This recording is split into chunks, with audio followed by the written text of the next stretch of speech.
What if Ferrari's problem isn't that the SF26 is slow, but that it's a car that not even Lewis Hamilton can understand when it's on the limit? Subscribe to continue uploading more of this type of content now, if we continue. Because what was leaked from Suzuka is not normal. Hamilton did not talk about a lack of rhythm. He talked about something much more serious, total lack of confidence. And when a 7-time world champion says that we are not facing a simple bad setup, we are facing a structural failure that could explain why Ferrari is falling right where it should be strong. Today we're going to find out what's really going on inside the SF26 and why this hidden problem could completely change Ferrari's course in 2026.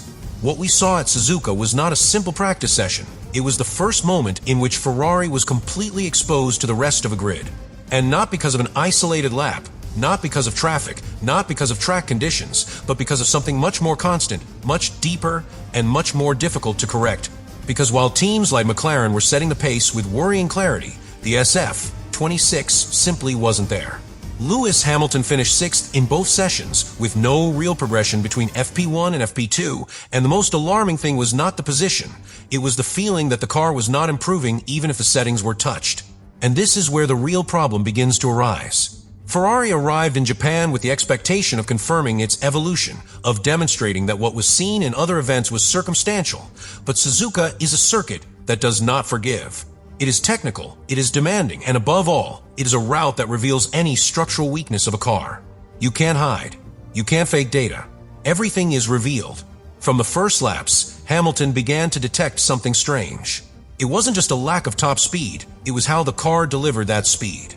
On the straights, the SF26 seemed competitive for a few meters, but suddenly it went out, as if it lost life before its time.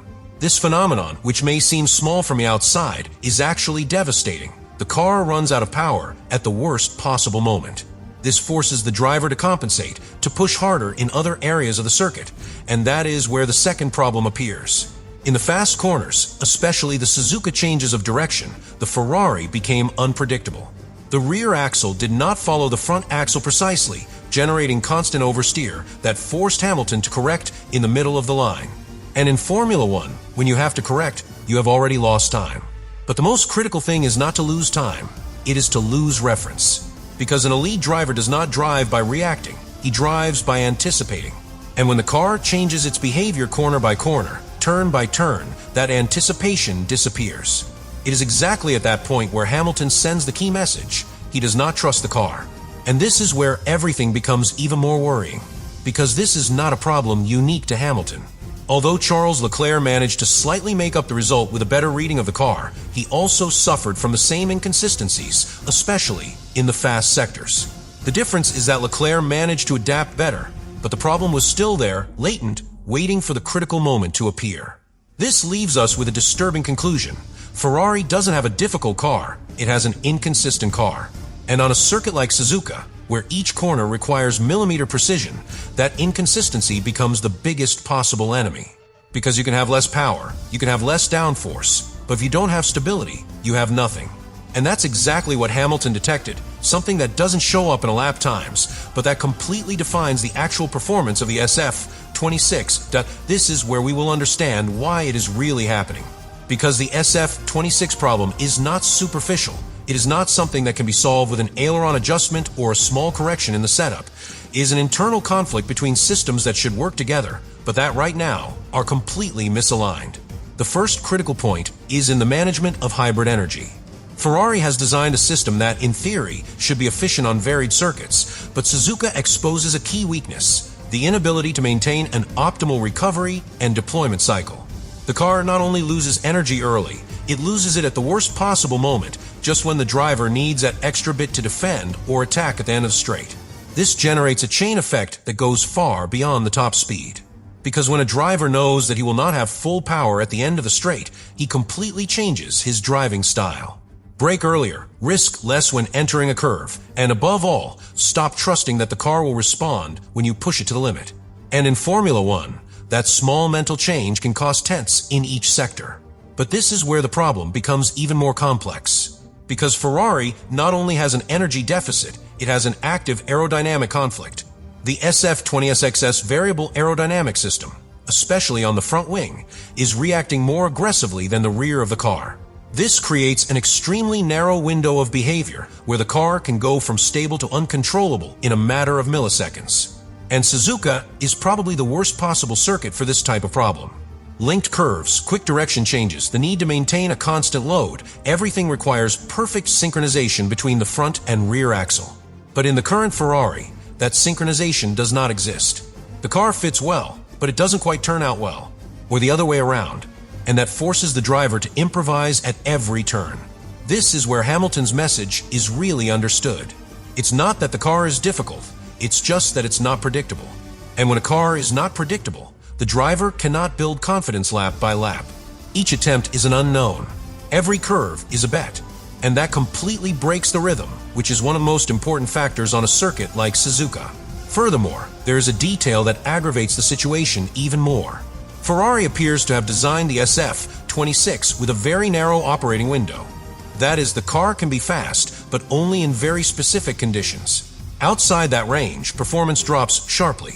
This explains why in some sectors the Ferrari seems competitive, and in others it simply disappears. And this type of behavior is the most dangerous of all, because he cheats on the team. It makes them think that the car has potential, that they just need to find the perfect setup, when in reality the problem is at the base of the design. It's not a question of adjustments, it's a question of architecture. And meanwhile, rivals like McLaren have built much more balanced, much more consistent cars, capable of performing in different conditions without depending on such a critical window. Therefore, what Hamilton detected in Suzuka is not just a weekend problem, is a sign of something much bigger. A car that does not connect its systems is a car that cannot evolve correctly. And if Ferrari does not understand this in time, this problem will not only continue in Japan, it will haunt them throughout the season. If you want, in the next step, we develop the final act where the real consequence of this problem is revealed and what can happen to Ferrari if they do not correct it. And this is where we get to the most uncomfortable part of this whole story, because what Hamilton detected in Suzuka is not just a technical problem, it is a direct threat to Ferrari's immediate future. Because when a car has power failures, you can evolve the engine. When you have aerodynamic problems, you can redesign surfaces, adjust loads, find progressive solutions. But when the problem is in how all those systems interact with each other, then you are no longer correcting, you are rebuilding. And that completely changes the scenario. What is happening with SF26 is that there is no solid foundation to build on. Each attempt at improvement can solve one area, but worsen another. More load can aggravate power clipping. More rear stability can further penalize top speed. It is a car that does not respond in a linear way, and that is the most dangerous thing in modern Formula One, because it means Ferrari is going into a loop. A cycle in which each update needs to compensate for another previous weakness, rather than simply adding performance. And that not only slows down development, it makes it unpredictable. And this is where Lewis Hamilton's role becomes key. Because Hamilton is not just a driver, he is a technical reference within the team. And when he loses confidence in the car so early in the season, the internal message is devastating. It's not about fitting in. It's about the car not offering a coherent foundation to build performance on. This also explains something that often goes unnoticed. Ferrari is not just failing in pace, it is failing in direction. Because if they don't correctly identify the source of the problem, they can spend entire careers chasing the wrong solutions. Settings that seem to work on one circuit, but disappear on the next. Small improvements that don't really address the root of the conflict. And meanwhile, the rest of the teams advance. McLaren continues to consolidate a balanced car, Mercedes progressively improves, Red Bull understands its limitations better, and Ferrari runs the risk of becoming trapped in its own concept. That's why Suzuka is not just a warning, it's a turning point. Because here Ferrari has seen, for first time clearly, that its problem is not in the details, it is in the base. And that forces us to make much bigger decisions than it seems from the outside. Are you continuing to develop this concept, or are you starting to think about a more radical change? Because what's at stake is not just a race, it's the entire season. And the most shocking of all is this. The problem has already been detected. Now the real question is whether Ferrari will be able to figure it out before it's too late. What started as simple practice at Suzuka ended up revealing a truth that Ferrari probably didn't want to face so early in the season. Because the SF26 problem is not visible to the naked eye, is not something you can detect just by looking at the times, is something much deeper, more dangerous, and more difficult to correct, It is a car that does not connect its own parts, that does not synchronize its energy with its aerodynamics, and that forces its driver to improvise rather than dominate. And when you get to that point, you are no longer competing against others. You are fighting against your own car. Lewis Hamilton put it bluntly, there is no trust. And that phrase in Formula One changes absolutely everything. Because without trust, there is no limit to attack, there is no 10th to find, there is no perfect return possible. Ferrari has pace, it has talent, it has two drivers capable of winning races, but right now it doesn't have a solid foundation to build on. And that's what's really worrying, because while other teams evolve, Ferrari could be stuck trying to understand a problem that is already affecting every aspect of the car. Suzuka didn't just expose a weakness, it exposed a crisis of concept. And the season waits for no one.